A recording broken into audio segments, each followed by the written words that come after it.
ini disebabkan terdapatnya bauan feromon laluan keluar masuk mereka di situ.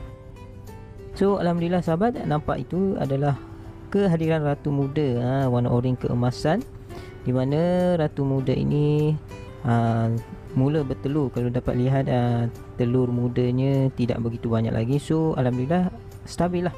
Koloni ni pun berkembang. Di bawahnya dah ada telur tua dalam tempoh masa hampir 2 bulan begitu. So saya buat pemantauan lah dari semasa ke masa untuk memastikan koloni lebah kelut Torasika ini berada dalam keadaan baik lah.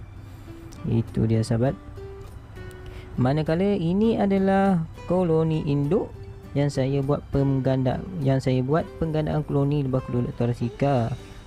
Kalau sahabat dapat lihat koloni induknya begitu stabil lah.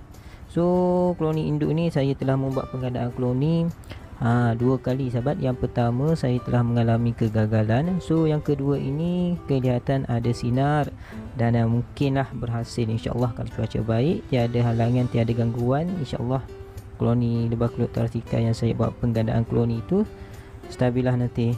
So inilah koloni induk, corongnya begitu besar dan keluar masuk lebah pekerja stabil. Koloni penjaga pun begitu ramai lah, alhamdulillah. Baiklah sahabat, kita jumpa di video yang akan datang.